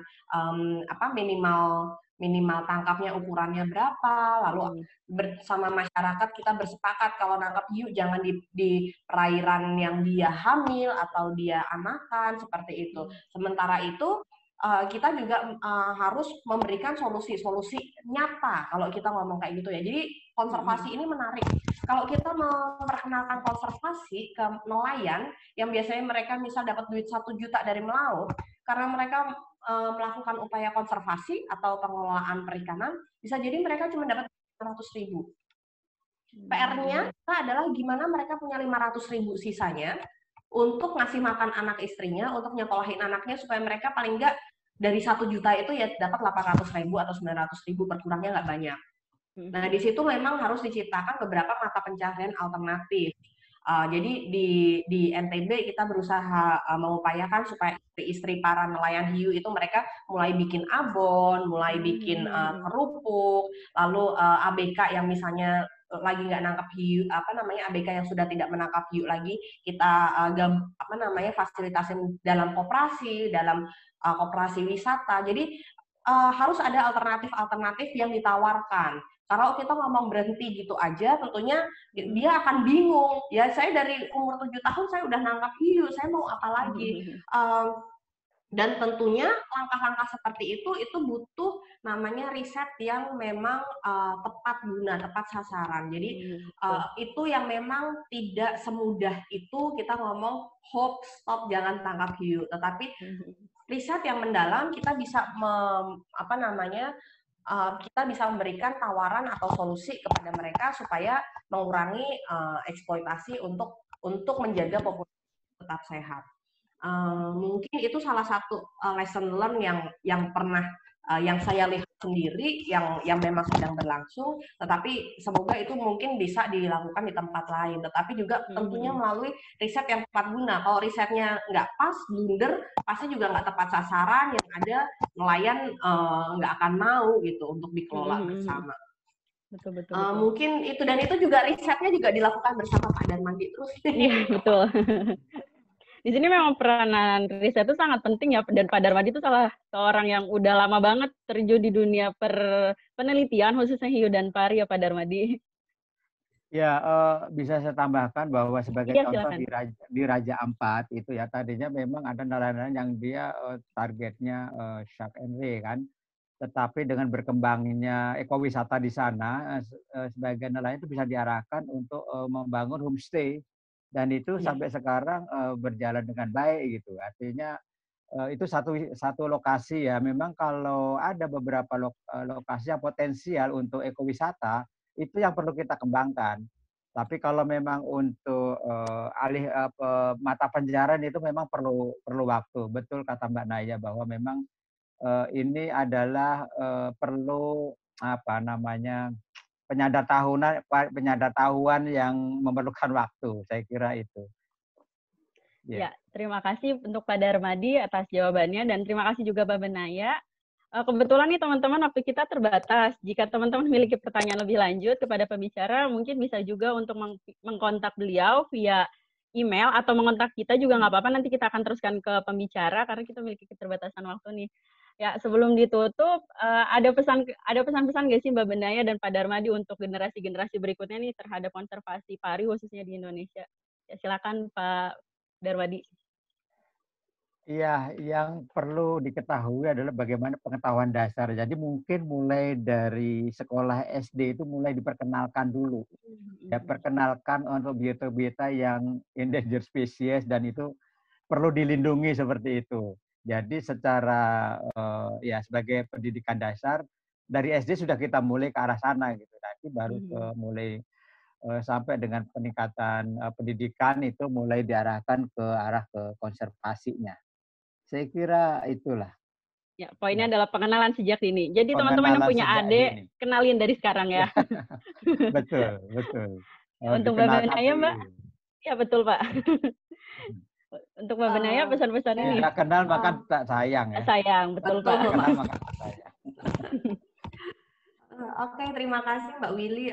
Buat saya, bagaimana kita mengenal konservasi secara nyata dan mentranslate itu dengan metode-metode yang humanis ke nelayan-nelayan kita, mengingat nelayan juga memiliki ketergantungan dan dan keterbatasan. Jadi konservasi hiu dan pari cukup tergolong termasuk konservasi yang muda di dunia konservasi ya, dibandingin gajah, harimau, bahkan karang, seperti itu. Konservasi hiu dan pari adalah konservasi yang muda. Saya sangat senang kalau ada teman-teman yang muda, yang lebih muda dan tertarik untuk bekerja bersama di konservasi ini. Ini memang harus dikeroyok bareng-bareng. Tantangan kita besar sebagai penangkap hiu dan pari terbesar di dunia. Oke, terima kasih. Terima kasih Mbak. Jadi gitu nih teman-teman. Jadi dukungan kita terhadap konservasi itu sangat dibutuhkan untuk generasi-generasi berikutnya. Ya, terima kasih untuk Pak Darmadi dan Mbak Benaya yang sudah memberikan berbagai informasinya. Mungkin untuk sesi formalnya sudah selesai. Dan kemudian setelah ini ada game nih sebenarnya teman-teman, game Kahoot. Boleh di-share linknya biar sekalian saya jelasin cara mainnya itu gimana. Nanti teman-teman yang memiliki top 3 itu dapat hadiah spesial dari kita. Karena kalau teman-teman bukanya itu di HP, ini harus di perangkat yang berbeda ya, karena pertanyaannya dari Zoom. Nanti jawaban teman-temannya dari perangkat lain. Bisa dipahami nggak? Kalau coba di chat ya kalau udah paham. Buka dulu di www.kahoot.id.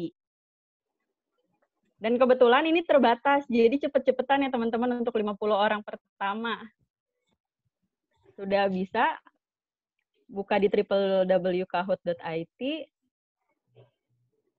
Oke, udah ada yang join untuk 1 orang. Kalau Pak Darmadi dan Mbak Naya mau ikutan, silakan. Kali aja beruntung nih. Iya, diberi kesempatan untuk yang muda-muda saja. Oh gitu, Pak. Baik-baik. Ya, baru satu orang ya. Agak sulit ya, mungkin karena perangkatnya pada pakai di satu tempat. Baru dua, Satu, oke. dua.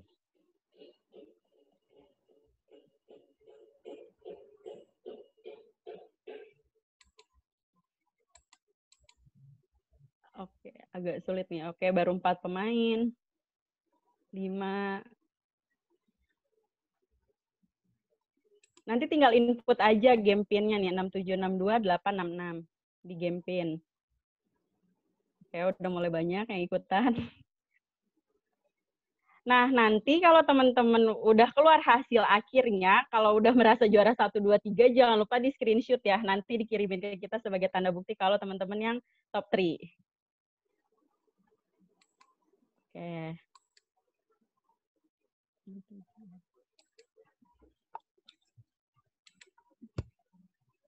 Ya, udah di sekitar 20.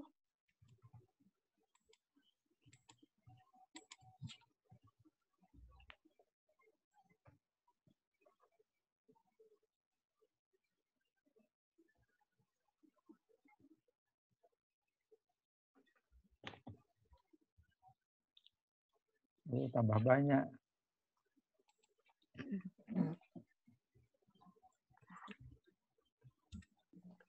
Oke, masih ada yang join? Kalau nggak, kita mulai nih.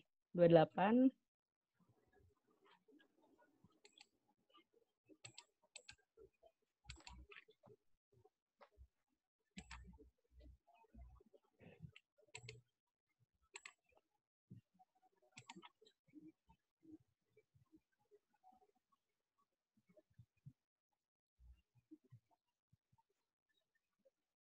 Hmm.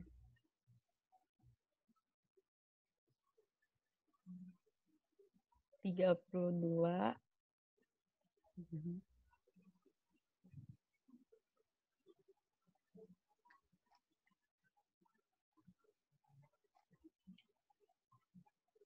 Oke, mungkin kita batasin ya, 1 menit lagi.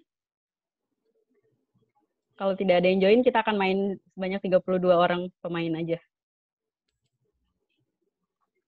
Oke. Ya. Dari hitungan 10 ya, saya hitung mundur. 10, 9, 8, 7, 6, 5, 4, 3, 2, 1. Oke, 36 pemain yang ikut tergabung dalam Kahoot. Ya, silakan dimulai.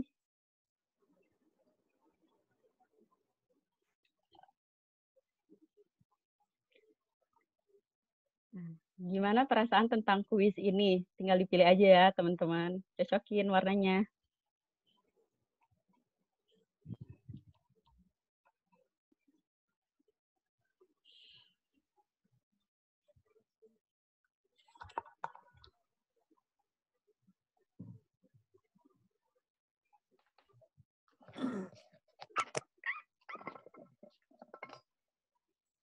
Ya, 18 merasa ya saya akan menang. Oke, optimis yang bagus.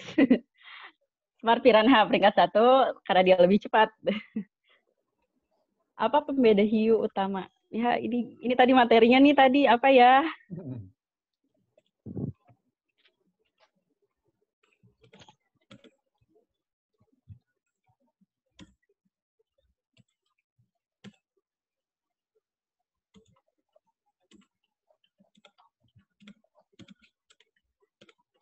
Wah, udah 27 orang nih, berarti materinya masuk ya.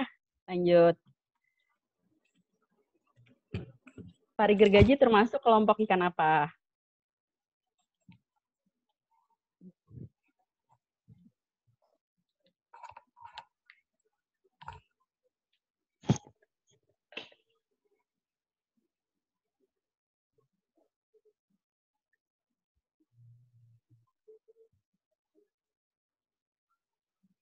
Nah, bener. Lanjut. Pertanyaan berikutnya. Ada berapa jenis pari gergaji di Indonesia? Tadi udah dijelasin nih.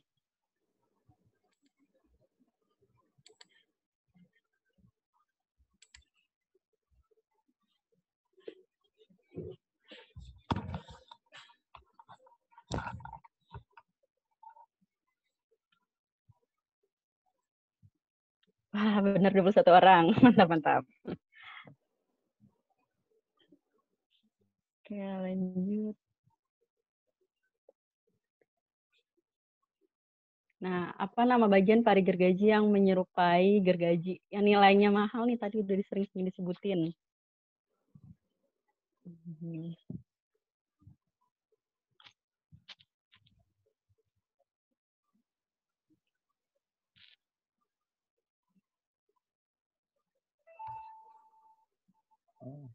Wah, benar 26 orang. Lanjut. Tani Impala.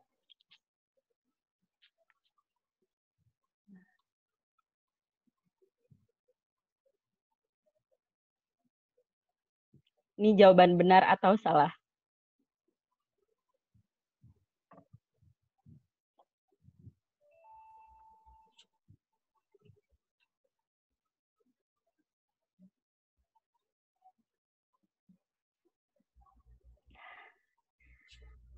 Jawabannya adalah benar. Lanjut. Ini masih Inspired Crab. Apakah dia?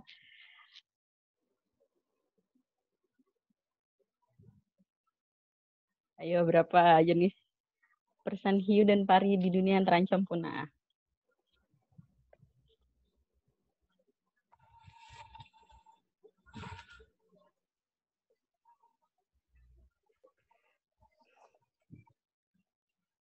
Jawabannya adalah 31.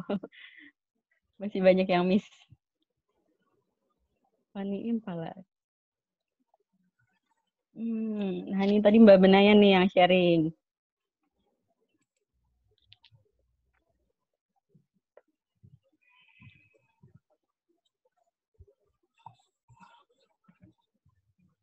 Gila.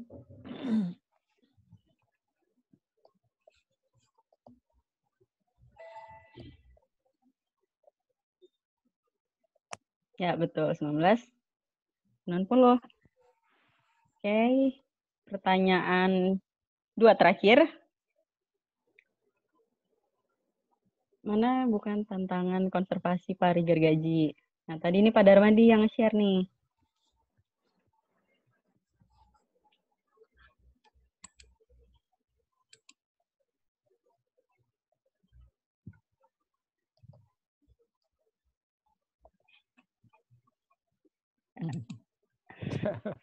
Oke, ke pertanyaan terakhir. Lucky Koala, siapa nih yang juara 1, 2, dan 3-nya? Sofis Project Indonesia akan beroperasi di mana?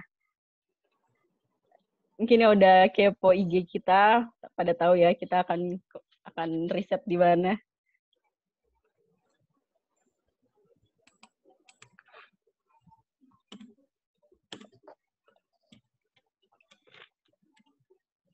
Oh iya, banyak belum yang pada tahu ya. Ya, kita akan melakukan riset di Merauke, teman-teman. Oke, jangan lupa di screenshot nih, siapakah Lucky Koala, Inspire Crab, dan juga Dynamic Buffalo. Silakan di screenshot, nanti dikirim via Instagram, di direct message saja ya ke adminnya, di @Sofis Project Indonesia. Oke, selamat untuk juara 1, 2, dan 3. Berhak mendapatkan voucher dari kita. Ya, terima kasih sekali lagi untuk Pak Darmadi dan Mbak Benaya. Nah, tadi untuk pertanyaan nomor 10 masih banyak yang tahu, belum banyak yang tahu ya, akan mengadakan di mana sih sebenarnya Sofis Project Indonesia, dan mungkin juga belum banyak yang tahu apa sih Sofis Project Indonesia itu. Jadi teman-teman, ya Pak, kita belum berkenalan nih. Tadi kata Pak Darmadi tak kenal maka tak sayang. Jadi teman-teman, kita merupakan 6 konservasionis muda yang menginisiasi, salah satunya adalah konservasi pari gergaji di Merauke. Dan kebetulan kita di sini disupervisi oleh Pak Darmadi. Dan juga berafiliasi dengan NGO Indonesia, itu adalah bersama WCS. Kita juga berkoordinasi sama Pak Darmadi dan juga Mbak Benaya, teman-teman. Nah, kemudian yang konservasionis muda ini siapa aja sih? Mungkin teman-teman ada penasaran. Oke, yang pertama itu ada Sihar Silahi. Hai Sihar, bisa dinyalain videonya biar teman-teman tahu nih. Halo Sihar. Hai. Nah, ini dia. Ini adalah ketua proyek kita. Yang mau kepo IG-nya, silakan buka Instagram kita dulu. Kemudian ada Iis Susiani. Hai Iis, bisa dinyalain kameranya? Halo teman-teman. Mohon maaf belum bisa on kameranya. Salam kenal dari saya. Oke, salam kenal juga Iis. Kemudian ada Laila. Halo Laila, bisa dinyalakan videonya? Oh, kayaknya lagi ada gangguan teknis nih. Yaudah, lanjut. Untuk berikutnya itu ada Diki. Hai Diki, bisa dinyalain videonya? Hai. Ada Diki, dan yang terakhir ada Azizul. Halo Azizul. Oke, mungkin juga ada kendala teknis. Ya, jadi gitu teman-teman, kita ada berenam. Dan kegiatan ini di-supporting oleh Conservation Leader Program yang mensupport atau mendukung kegiatan kita, yang nantinya akan bekerja sama dengan banyak NGO-NGO. Jadi untuk kegiatannya itu apa aja, teman-teman bisa ngecek di Instagram kita langsung, atau di media sosial lain, untuk ngepoin kegiatan-kegiatan yang akan kita lakukan nantinya di Merauke. Mungkin ini kita udah berada di ujung kegiatan webinar, dan terima kasih sekali lagi untuk Pak Darmadi dan Mbak Benaya yang udah sharing ilmunya, dan terima kasih untuk teman-teman yang sudah hadir pada webinar pertama kita. Pantengin terus kegiatan kita itu apa aja, dan kemungkinan untuk di webinar berikutnya kita juga akan nge-engage nggak cuman researcher yang dari Indonesia, tapi juga kita pengen tahu nih perkembangan Southfish Conservation yang ada di luar Indonesia. Jadi tungguin aja ya untuk webinar berikutnya. Saya Willy Anggraini, selaku perwakilan dari Southfish Project Indonesia, mengucapkan terima kasih dan sampai jumpa lagi. Terima Ya. kasih panitia, terima kasih Dadah. teman-teman. Ya, Ya. jaga kesehatan Pak Sampai jumpa. Darmadi. Sampai Ya, ketemu sampai lagi. ketemu. Oke, ya udara ya. Pamit dulu. Terima kasih Oke, teman-teman. siap ya. Makasih Mbak. Oke. Ya, makasih Pak. Ya, sama-sama.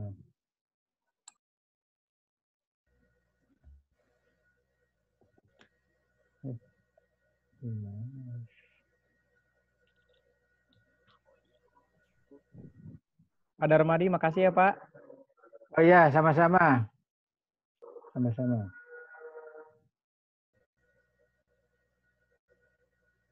Oke, saya live ya, saya. Iya Pak. Makasih banyak Pak Darmadi. Ya, sama-sama ya. Gitu.